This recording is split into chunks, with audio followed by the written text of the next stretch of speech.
They could have worked at 11. Well, things changed in the past couple years. That's why. Okay.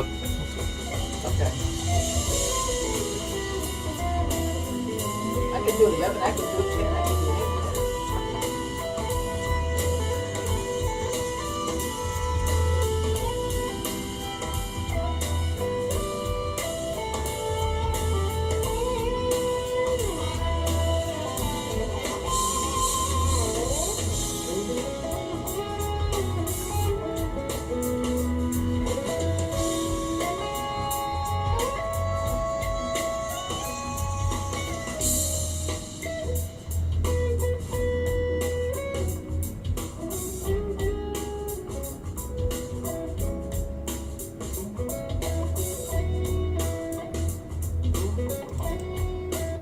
Now enjoy the show, The Voice 17104, a station for everyone.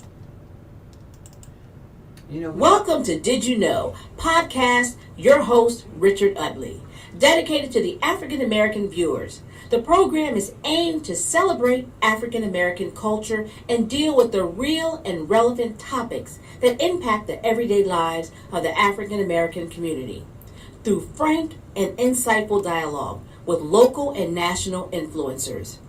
Every day, there is another horrible, discouraging news story, directly or indirectly, impacting African Americans. But we need to look at the shining stars in the galaxy of Black America. It is time to tell our story.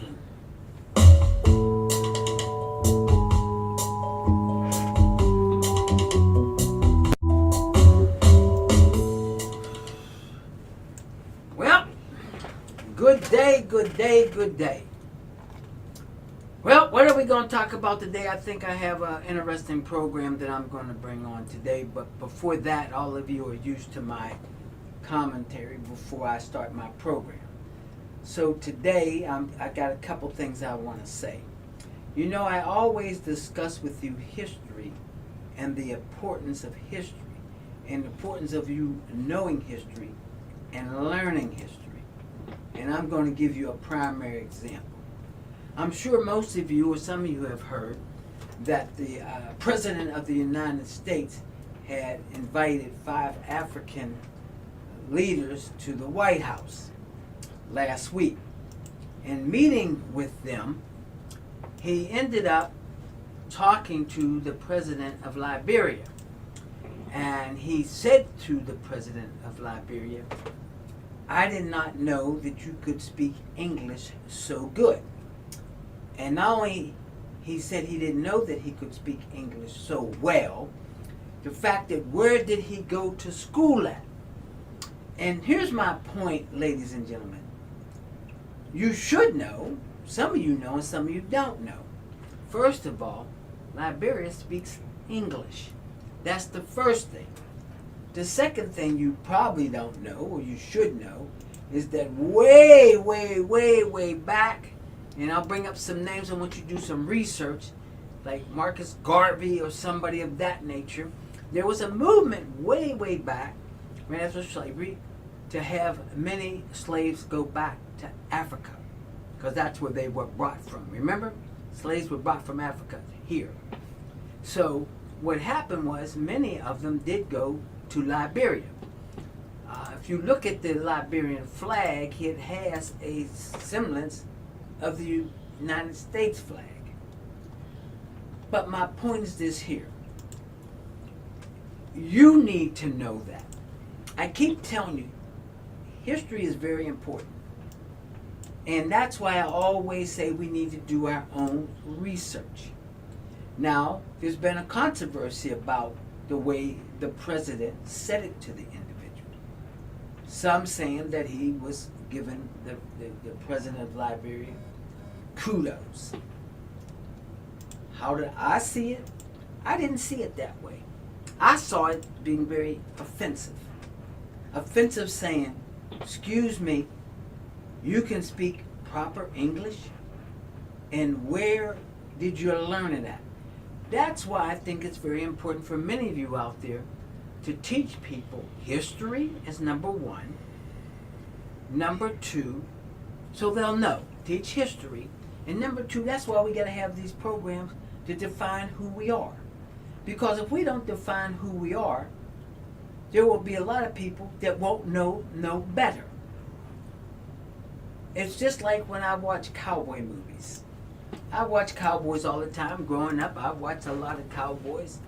And I'll be very honest with you, I saw very few of people of color in cowboys. Occasionally there was one, and usually if they were in there, they were the cook, on the cattle drive or something.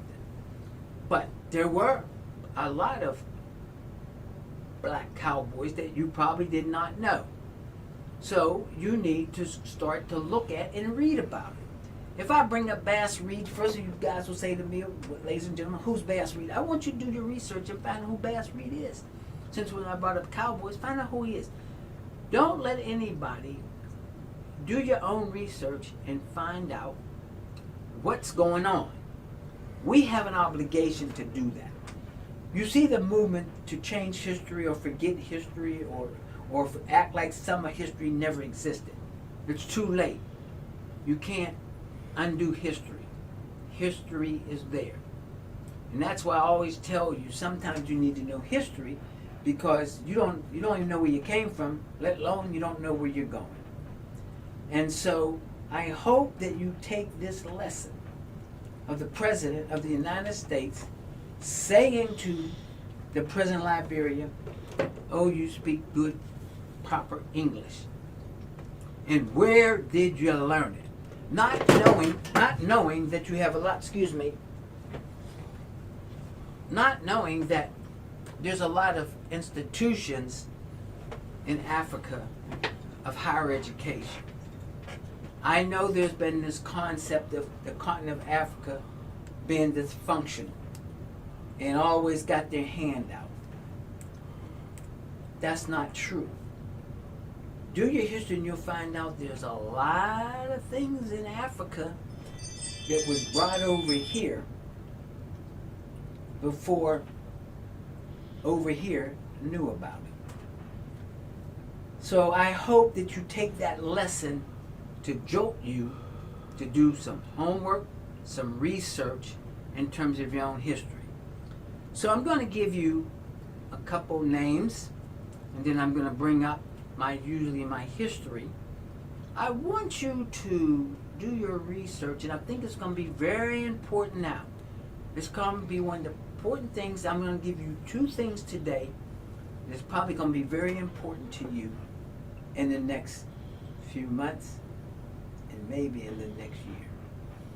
I want you to do your research on Dred Scott. I think you better do your research on Dred Scott.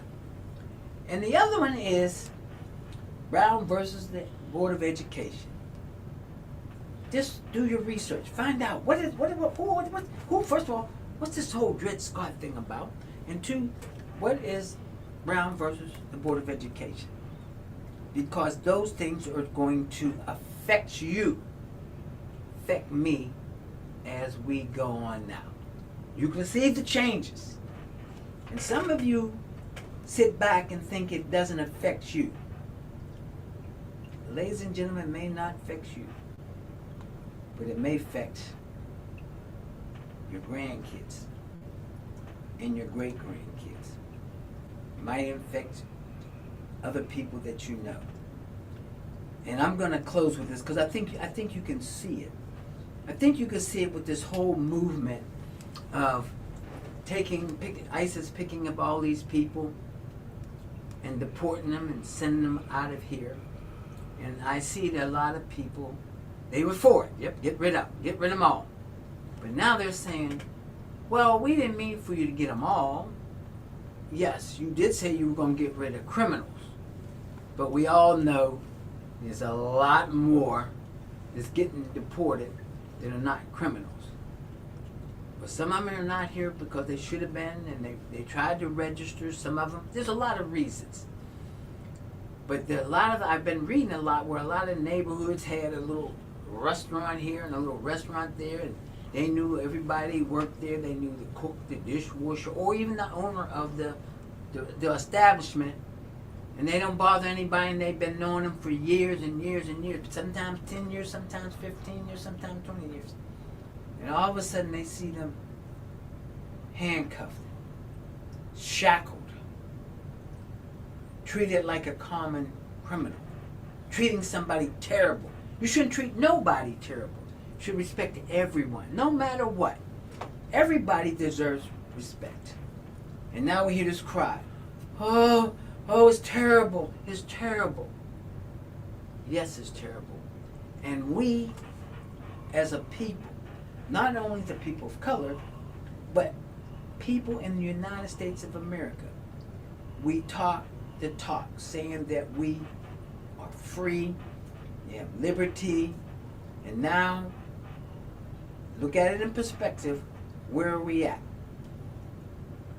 I want you to ask yourself that, because I think it's very important. I think one of the things I'm going to do is I'm going to keep us honest, and I'm going to keep us focused so we don't get too comfortable, because I think that we have gotten too comfortable.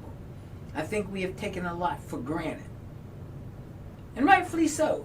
But now things are changing,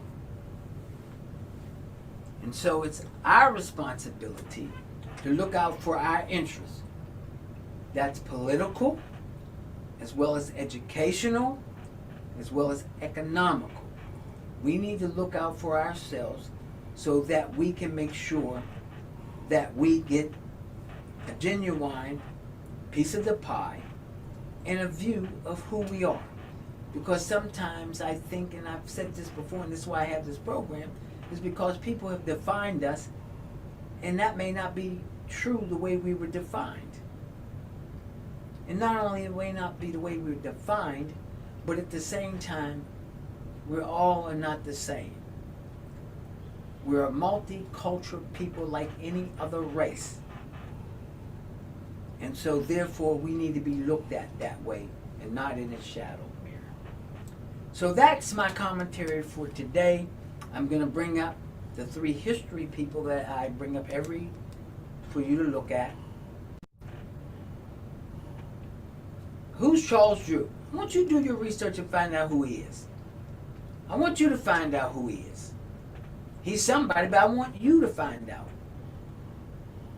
Who's the next one? W.E.B. Du Bois. Who is he? Do your research. Find out who these people are. Because believe me, there have been active roles in your life, whether you knew it or not. That's why I think it's important to do this, because we have to start showing our positive role models. We have one more. And who is Duke Ellington? Find out who that person is. Find out how, not only they have a legacy, but find out how they have made our society very well, and in terms of music for Duke, in terms of what is jazz and what's jazz all about. You hear conversations all the time, somebody say jazz, jazz, jazz, and a lot of you may not know the importance that we played in jazz. Well, what's my program today? Well, let me tell you. As I said to you, I'm always going to try to bring people on to tell their stories, or if they're doing different things, because I want us to be exposed to different things, but I also want us to have people come on and do things and talk about things. Now, I've had Dr. Kevin Dolphin on before, of Breaking the Chains. I had him on before to talk about himself once, and him talking about breaking of the chains. And now he has had other endeavors. So he got this new endeavor. He got this community learning center. And so it's Breaking the Chains Leadership Academy. So I want Kevin to come on and explain it. But at the same, prior to doing that, I would like him to just give you a quick synopsis of who he is, where he was, where he came from, and where he is now. And if you take those 3 things, then you'll realize there's hope for all of us. Everybody. because I believe everybody deserves an opportunity. I think everybody deserves a chance. And I think sometimes we forget that somebody might have made a mistake here, somebody might have made a mistake here, but that doesn't mean you have to brand them for life. You got to give them an opportunity. And that's what he's been trying to do. And so I brought him on again, and he will tell you who he is and where he's going. Okay, Doc. How you doing today, sir? Can you hear me? Yep. Okay, good. Um, I'm grateful to be here. Good morning. Good morning. Uh, my name is Dr. Kevin Dolphin. I'm the founder, president of Breaking the Chains. I am also the executive director of the I Am a Leader Leadership Academy, the Breaking the Chains Community Learning Center, which is such a beautiful thing. Um, well, over the course of my life, I'm gonna give you a little history. Over the course of my life, I spent over 27 years in prison. And Mr. Ellie, you spoke a few things. You said about mistakes. You said something. People go through life and we do make mistakes. And one of the things that I learned is that when you make a mistake, right? We're supposed to learn from it. But if we continue to make mistakes and those same mistakes, they are no longer considered mistakes. They're considered a way of life. So that's why breaking the chains, we do our best to work with individuals to change their cognitive development system. So we do a lot on that end. Uh, so I spent over 27 years of my life in prison. I was one of the I was always respectful, but I was one of the worst individuals in the city when it came to destruction. Really don't like to talk too much about my past, but I'm no longer that person that I once was. So thankful to God that I've been giving another chance. We've developed a program called, nonprofit organization. We developed a nonprofit organization called Breaking the Chains, which we've been in operation for almost 11 years now. Breaking the Chains has been in operation for almost 11 years now, and we go into prisons, we go into county, state. We also mentor federal individuals. We go into schools, uh, juvenile facilities. We do a lot.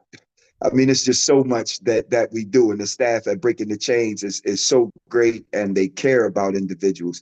That's the main thing. We lead with love. Breaking the Chains individuals, we lead with love. So being able to have the opportunity to change my life and come back to the community and places that I once caused destruction and help rebuild it, it's an honor, and words could never express the honor that I feel. But before I go on, I want to address a couple of things. When you had said something about Donald Trump, Mr. Utley, and I'm not in the political. I don't get into political, but Donald Trump, I feel his statement, Donald Trump needs work on his social skills in many cases. Some of the things that he says are harsh, and I don't think that he means them in certain ways that he comes across, and sometimes he does. I don't know, but I feel as though, and that's what we teach at Breaking the Chains. We teach social skills. So Donald Trump may be able to sit down with us one day and get some social skills, because he does need that. So I just wanted to touch on that and the black cowboy uh, uh, situation that you spoke upon. I haven't published them yet, but I've written a couple of black cowboy books, and they're very interesting. They're eye catching. So one day we'll sit down, Mr. Utley, and I'll tell you about the cowboy books that I've written while I was in prison. And they're very educational as well. So that's one of the things that I wanted to touch on. And then, our history. It's great for our youth to know our history, because that's what we do. That's what we teach at. Breaking the Chains at the Learning Center. We not only teach, about African history, we do our best to teach individuals all about their history because, there's many misconceptions about, certain things, and we don't like to get into that, but we do like to educate because we understand that education is the cornerstone to the future. Because without changing or a person understanding their mindset, then they'll stay stuck. And if you stay stuck, then you'll get left behind. And in many cases, when an individual walks outside of their door, they're left behind. They're stuck. So anyway, Dr. Kevin Dolphin, we've started the academy, which we did our grand opening maybe about a month ago. We did our grand opening of the I Am a Leader Leadership Academy. But that's a little bit about who I am. I don't really like to go too much into my history. We've talked about it before. But Mr. Utley, if you have some specific things that you really want me to go into, like the academy and other things that we do, I have a lot of information that I want to share with the audience. And again, I'm grateful to be here. I want you to talk about the academy, but I want you to talk about the academy. But why do you think there was a need for a leadership academy? Oh, wow. Wow, that was a great question. Coming from the community where I come from, at a young age, I was the youngest with the individuals that I hung around with, and we didn't do a lot of good things. But as I grew older, I became a leader. See, I understood that in order to lead, you must first learn how to follow instructions and then follow you, and then you'll be able to lead. So understanding this with the youth, if they're taught how to follow in the wrong direction, that's what they're going to follow. But if they're taught, in many cases, not all, but if they're taught how to follow in the right direction, how they become leaders of tomorrow. And having been a leader most of my life on both sides of the fence, I know how important it is for our youth to be taught the skills that will help them become the leaders of tomorrow that we need, as far as judges, legislators, police officers, firemen, uh, you name it. We mentors. We need these things in our communities. But we first have to, which Breaking the Chains is built off of, which my mother she instilled that in me and my sisters, which is Proverbs chapter 22 verse 6 says, raise a child in the way that he or she should go, and when they are old, they will not depart from it. So understanding this, our youth, and you see it on TV every day, and individuals that's on the show, they see it every day, how our youth, and it seems as if there's no hope. But God doesn't work that way. In the midst of what seems to be hopelessness, God provides hope. So we understand, we're boots on the ground. We understand how important it is for our youth to be taught, conflict resolution, the financial literacy, social skills. Like I said about Donald Trump, it's important for them to be able to socialize with one another and understand the importance of being able to diffuse a conflict, something that you can see a mile ahead, but they may jump straight into it. So we have to always be teachable. So we understand, Mr. Utley, the importance of these youth, the youth that's really out there, that's really, I don't want to say that nobody really cares about, but people overlook. And many of them are in situations where they really need help, where they don't, in many cases, have a father or someone to talk to, a mother or someone to talk to. So these things are real important for us to be able to lead our youth into the future, like you said, because if they don't know where they came from, how are they going to know where they're going? One of my issues is, and hopefully you can address it, is that where's the results at? And this is what I mean by the results. I see a lot of programs, and I see a lot of self-help programs, and I see a lot of we need programs. And I want to know where do you see the result? And the reason I ask that is because I've now come to the conclusion in my life there has to be the word of accountability. And it's just amazing to me that I've seen families, and they could have a mother and a father in the family, and it could be a functional family, and someone goes astray. And people sometimes assume that, one of the big issues is, and sometimes that's why I said let's talk about history as well. Because if you really think about it, and I hear it all the time about the black male never being in the household, but people never want to understand what was part of that issue and problem. And here's what I mean by doing your homework and your research. If people go back, they'll find out many, many, many years ago when the government discouraged the male to be in the house. If they weren't married or they in public housing, the woman could be there, but the man couldn't be there. So there are institutional situations that have helped destroy the family. But nobody wants to know that. Nobody wants to understand that. They'll tell me, well, this is the problem. And I admit the problem is there. But my issue is, how did we get there? So you're saying that our youth needs to have some structure. You're saying that our youth need to learn those kinds of things. And so you have the academy. So what do you say to the parent? Or what do you say to the institutions that are out there? And what I mean by the institutions out there, I am very much aware that church has played a very important role in the development in our community from growing up. And a lot of kids don't go to church, or they don't know about it, or nobody reinforces. Because churches give you education. Churches can be a family.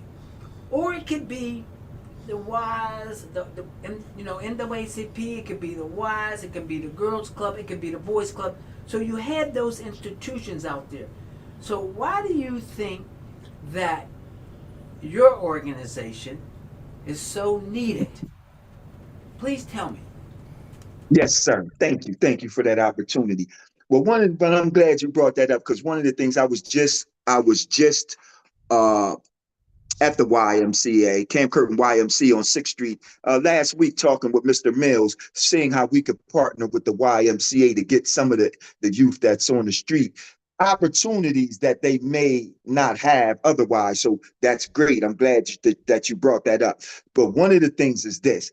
That's why we specify cognitive development and mindset, because you spoke about it, Mr. Utley. How did we get there? See, we got there by a mindset.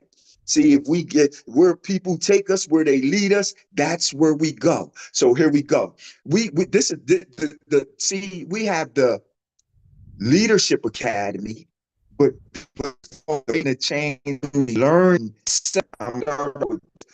I want to say this. This is for the youth, but it's for family members, the male, the female. If you yourself were staying with the you in the principle, and we have a guarantee. The thing I got is God, but if get my God, I'm guaranteed. But we did a service of our leadership had, and we need you to stand this. We need to stand this. Believe in our purpose. Take full responsibility for our actions. Always remain committed. I am teachable. Always respect others. Solutions over conflict. Choose rewards over consequence. I am alert. One can still be 7 principles there, you build off them, right? And those 7 principles help them get to where they need to be, So those 7 principles are powerful, right? So we right now it's a class going at the learning now. We have youth and you mentioned it, the results, how we the results. We've been wouldn't that much be the different ways, but we actually work with Micah Paulson. He's having a camp on half the day, and the leader camp will be there. And hopefully he will talk to youth and hopefully he will one day he could speak. But he's Hold on. about the mindset. We're having some, Yeah, Dr. Dolphin, we're like hearing a reverb, bro. Not sure about your connection there. You may want to log out and log back in. we're having some technical, because you're on Zoom, but let's try this again. Are you there? Go try it again, Dr. Yes, sir. Okay. You hear me? You're breaking up a little bit, and I'm trying to find out where the technical difficulty is. Yeah, if you can have someone from your staff just pick up temporarily, maybe log out, log back in, maybe that'll resolve it. It's kind of like gurgly. Not sure why, Dr. Dolphin. Yes. Can you delegate someone to talk while you log out and log back in? Someone's on there.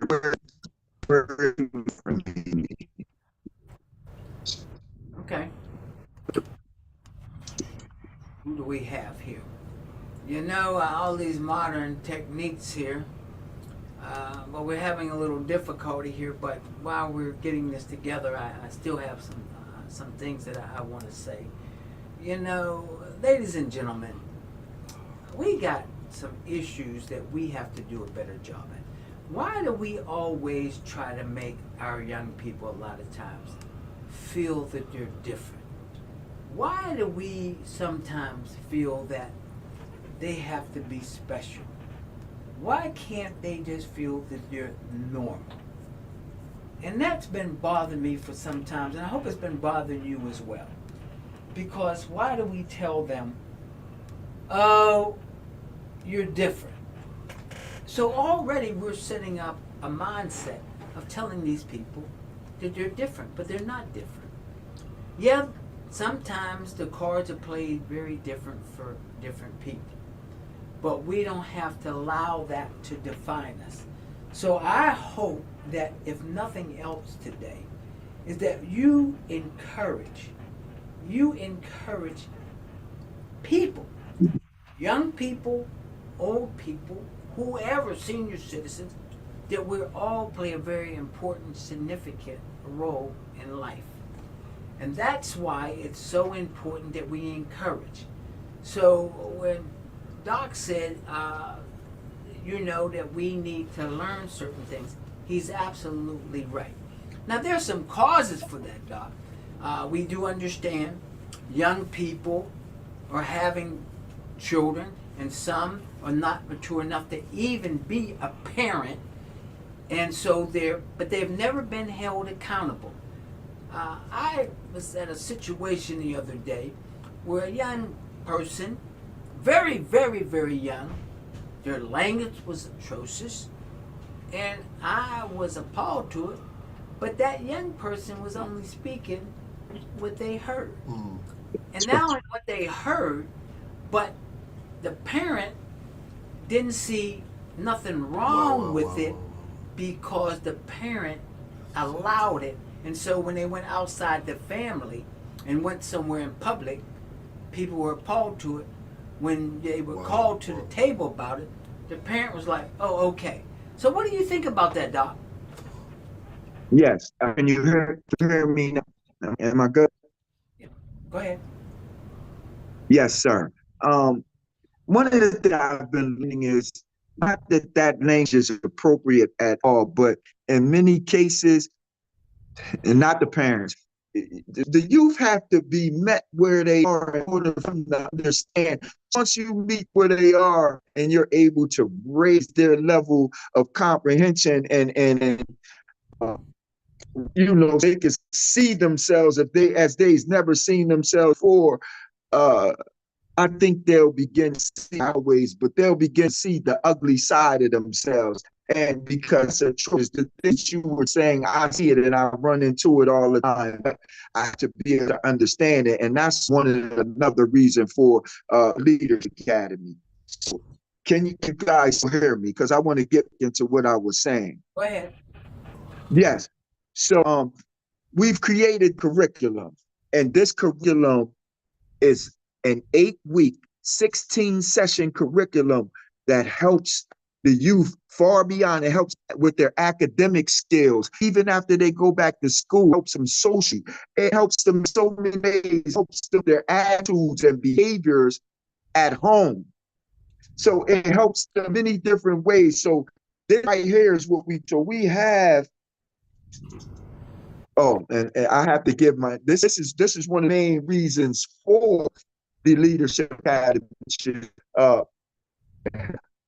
My heart, Jude Mary, we do scholarships for.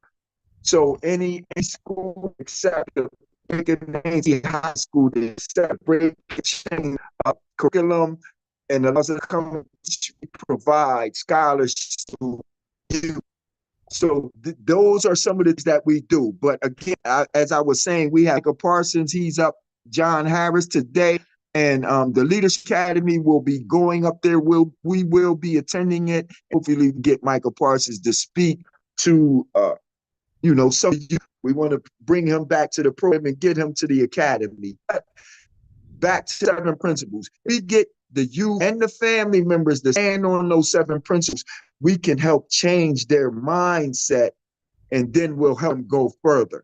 So, but a lot of different programs that we have that will operate at the Breaking the Chains Community Learning Center. There's a lot of things that'll be going on there. So with that, Mr.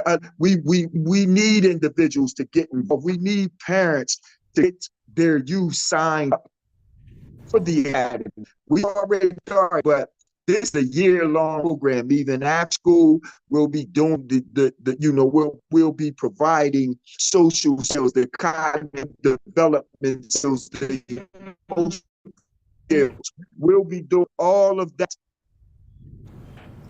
throughout the year. So it's very important. And I want to get into families and things, but I don't know if you have another question that you may want to ask me. But I wanted to cover that Leadership Academy, and it's from Monday through Thursdays, and we do a lot with the youth. I just have a question. When you tell young people why you created this academy, what do you tell them why you created the academy, and who was you? Who are you? See that has to go back to my past, and so I have, not always, but see the youth are in many cases like me. I was, what do you want to call it? I was fascinated by, if you know what the gold apple is. Right? So if you know the golden apple is, in many cases you was fascinated. If you can't relate to you some type of way, they're not going to listen to or follow you. So going back to my youthful days, I was a leader. I was the leader, but I was the leader in the wrong way. So understanding it, and when I give them my story and when I break it down to them, because in many cases, many of the youth are in the streets doing what they want to do or doing what they're trying to do because they need money.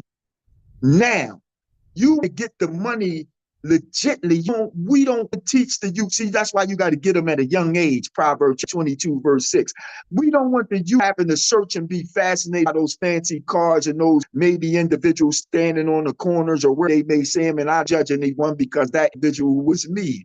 You understand? So I don't judge anyone, but I don't want the youth to be that. So this is what we do. So I'm going, and we are teaching them how to get money. Listen, if we take a youth right now, they're in our program and they're 12 years old, just say 11, 12, take them, the youngest week is 11, but we'll take 10, they're advanced in their prevention skills and things. By the time they get 18, we're still with them. you will have the light and the understanding. I said work with kids from 12 to 18. They should millionaire and have a millionaire or billionaire mind with us, because I was a millionaire. I was adding age, but I did the wrong way. If I could teach kids how to do it the right way, and Mr. Utley say this to end on note, because I really like talking about math, but you still my mentor. You were first mentor when I first came home from prison. If it wasn't for you, I probably would have went back. So Well, thank you for that. Thank you for the compliment, and I'm glad that I was your mentor when you came out of federal prison, and that's why I want you on. That's why I have people like you on to tell your story. I got one other question, and you can go into your other topic. Is that where do people know, or how they know you exist, or a program like you exist? And the reason I say that, because one of the things that I'm a believer in, if your program works, then that's a model. Then that model should be used in some other places, because one of the problems we have sometimes, we'll build up the platform, and then somebody will come and tear it down, and we're right back at that platform, and never about growth. And my concern is, I'm looking for growth. I'm looking for growth in our community. I'm looking for growth, because we cannot continue to stay stagnant, because it's just a revolving raw. That is why one of the things you constantly hear now, people saying, I'm willing to give money, but where's the money going? And two, what is the goal? You know, where's the goal at? Because that's where it is. Because everything has to have measurable goals, and you have measurable goals. And like you said, you've been there for a long time, and you feel that what you're saying, and I commend you on that. So please share with us some other things that you want my audience to know about that you're doing, because you're down in the trenches. Yeah, we're really friends. One of the things is this: our measure, how we measure it. We measure everything we do. We have a record. We keep record of it. All of our, you said at the beginning of the podcast, if we as taxpayers paying for something, we need to pay for something that's effective, right? So if you want to see how effective it can change, we have all of our reports since 2015. Since 2015, we have all of our documents, and we have everything to show how effective we are. We actually helped over 100,000 individuals Sweden in existence, and a small national organization. We do work in Pittsburgh, Pennsylvania. We do work in South Carolina. We have showed over to North Carolina, done in Newark. We at Philadelphia. We do a lot of different places. Probably things that I forgot the year. California, many different places. Great chains that travel and work with individuals and organizations to do what we do. But the main thing is this: we're located, Mr. Utley asked me this. How you can find us? We're at 2134 North 6th Street, right across the street from the current YCA, and can contact us. Our number is 775259448. So you can go on the website, thechange.com. So it's a lot that we do for the youth, and we need help, because we can't do it alone. We love network. I get into a few things that we do, and it's probably going to scratch the surface. One of the things we do is we work with the youth, and we say at youth. So what we do, we create a safer community for everyone to live in. It's not just in the uptown area either. We do it all across the city, but we have to focus on the uptown area, because that is where we're located. So that's one of the things. We also do family counseling. See, that's what we talk about, family reunification. After individuals get out of prison, wherever they have substance abuse and their family's been broken, and by the way, my name is Dr. Dolphin, and I'm also a substance abuse counselor as well. We do a lot of that we have. It's called Family First. It's 12-step program for the youth, the families. We do one-on-one. We do as a group. We also have change directions with another program that we create changes to you. Listen, we have so many programs. All these programs that have been created by breaking the chain, and they're effective, and we have records to show how effective they are. Go to the prisons and ask about brigades. Go to the school. Go into the streets. Go to the trench. But those are some of the things that we do. But individuals that need these counselors, that needs this emotional support, that want to get their child involved. We the entry work. Do we have and I am also, I forgot to mention that I am also the co-founder of Dorothy M. Radcliffe Restoration Center, which is sisters have started re-entry just for women. So we re-entry for men, women, but their focus on these women, and it's be powerful. That's one of the things that we're doing as well. Man, final thing I'm going to show you guys this card, The Outside of the Walls. If anyone has ever read my book called These Prison Walls Talk, Side of the Walls, the guide helps re-entrants stay on course and become successful while they're making their transition from prison back into society. So that right here, we're going to give these intentions and things like up at the learning center, and we're also going to be trying. I think our next thing is County or something like that, which is this month. We'll be doing other things. We need to get down and also talk to a lot of those individuals who's coming on from the federal side of it so that they get this guide, because it's written by me, and I consider myself, I don't know if many others do. I've been home for 10 or 11 years, and I haven't had a violate, thanks to God, thanks to you, Utley. And I've created a lot of things, and we've been able to create the Breaking the Chains Community Resource Center, the Learning Center. We've created so many things, and I just want to thank you for the opportunity to come on and share it us. For us to come on and share it with you guys, and we hope to be able to do more work in the future. Yes, so thank you, Ms. Lee. Well, I got a couple more things to say. People can reach out to Breaking the Chains going on your website. I will also say this. Sometimes people don't really realize this. I guess this is a compliment to me. I just don't have people that listen to my program just in Harrisburg, Pennsylvania.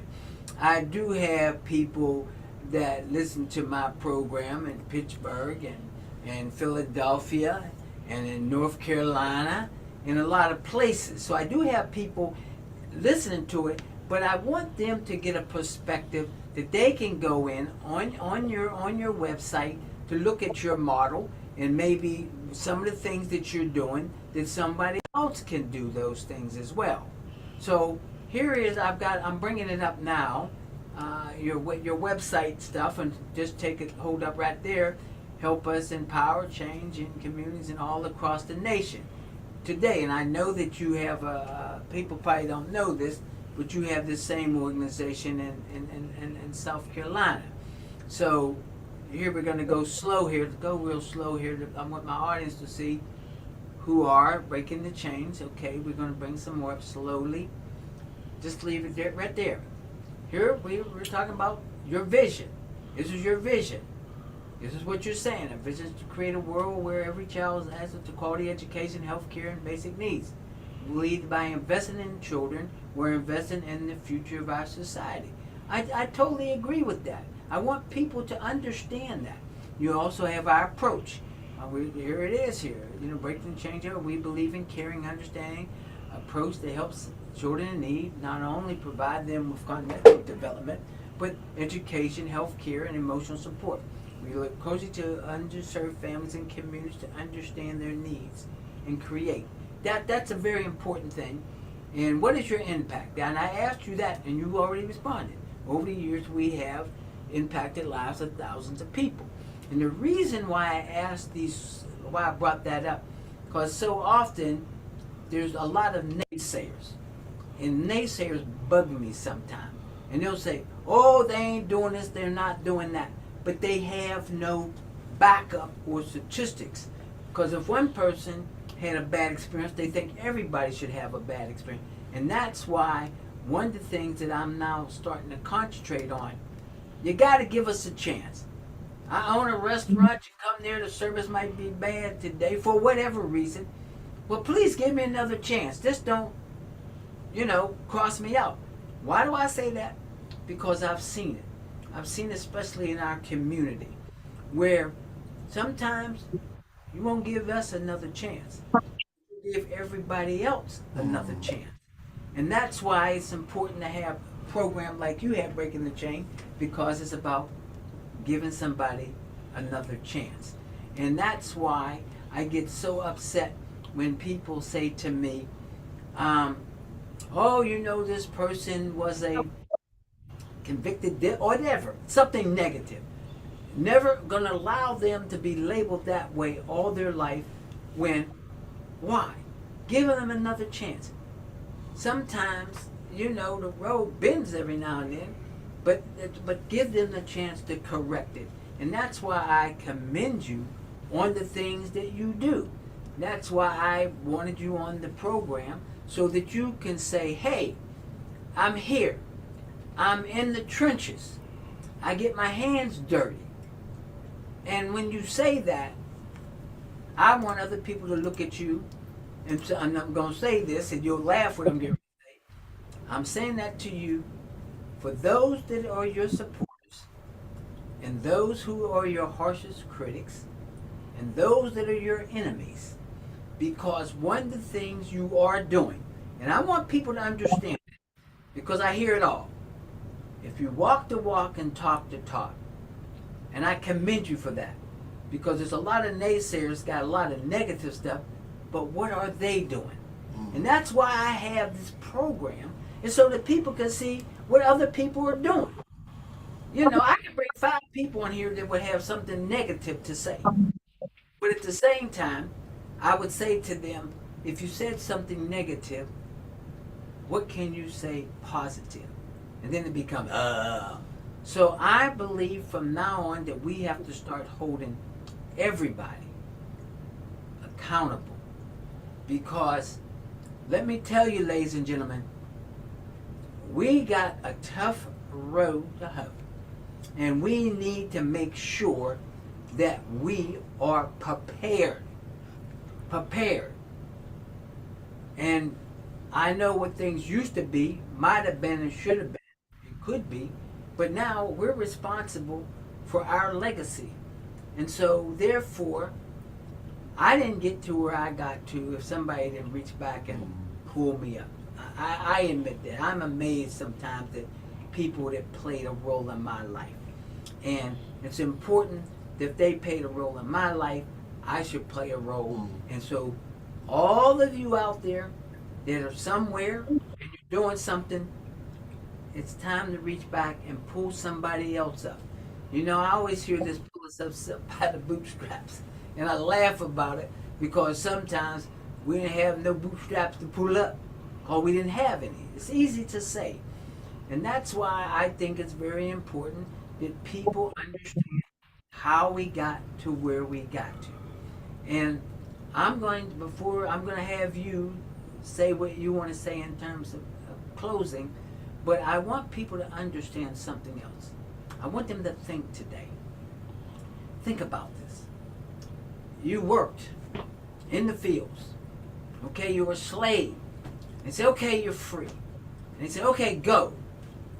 No money, no land, no nothing. Where do you go? Where do you start from? I just want people to think of these things now, because I think that we need to be honest. I think we need to be real, because sometimes people think that we might have started with a golden spoon, but we didn't. And just think about our forefathers.